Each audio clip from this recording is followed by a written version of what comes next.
was an interesting market environment in March for sure. We were tested, and I think the silver lining of the test is we passed, and I think we passed with flying colors, barely a scratch as we got through it all. Look, the market was looking for vulnerabilities in banks. With the surprise out of the U.S. regional banking sector, it was looking for securities losses, interest rate risk management issues, commercial real estate exposures, and many other sort of features. At the end of the day, looking at Deutsche Bank, what they saw was a strong business model, profitable company, very little in securities ownership or losses, a stable balance sheet, stable deposit base, a very moderate commercial real estate book, well underwritten, no near-term financing needs. And so across the various dimensions, when the market took a good look at us, what they saw was a stable, well-run, well-risk-managed bank. Will you in the end benefit from the demise of Credit Suisse because there's one big competitor that just has left the market? We think we're a natural beneficiary of fallout. Look, we admire the management team at UBS, and we think that competitor will be formidable with the passage of time. But equally, a concentration of the banking relationships with now one provider for many of their clients is something that you'd expect to see them diversify. And we think we're a natural destination for some of their clients, some of their people, some of the business. And I think we're well positioned to profit from that opportunity. If you look at the dynamics behind that crisis, which happened in March, it was very fast and driven by social media. So would you say that can happen anytime again? It's a new feature, in a sense, that we all had to take notice of, that information and, frankly, misinformation can travel the world very quickly in the social media. And the frictionless movement of money is something that's perhaps not new, but certainly a feature in today's world. The way I think about it, Annette, is we were tested. It was a back-to-basics, month in March. So evaluating companies on, first of all, confidence. At the end of the day, trust and confidence in banks was tested, and that's important.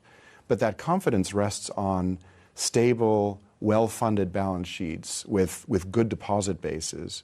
It rests on managing the risks on the asset side and market risks, non-financial risks, well, and ensuring that you are engaging and communicated well with your clients and offering a good product and have a sustainable, profitable business model. And I think that back to basics test is probably a good thing for the banking industry.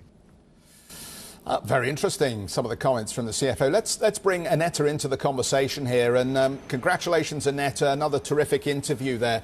Maybe just on the issue of how vulnerable or not Deutsche Bank feels at the moment, given the current attitude toward the banks.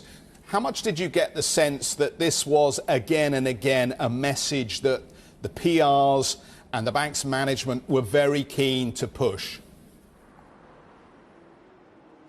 Yes, of course, they want to push the message that this bank is stable and they have done their homework. And in a way, it's also a fair, I would say, a fair assessment. If you look at the liquidity position and also at the profitability line of the bank, they have been achieving their own targets. But of course, if you look at the profitability and the growth versus the big Wall Street banks, there's of course still a big gap. But in itself, Deutsche Bank seems to have done its homework. The only perhaps line we could stress, which is missing expectations, is a bit the revenue line when it comes to the investment bank. But it has been an extraordinary quarter, the first quarter of last year for the investment bank. So overall, the bank seems to be quite optimistic about the future as well. And that, of course, is not at all reflected in the share price. If you look at the share price, they're down by more than 12% year to date. They're also down if you look at the longer time horizon. Ever ever since the financial crisis, the shares never really recovered. And of course, that is a concern for the bank's management, and they want to change the tides here.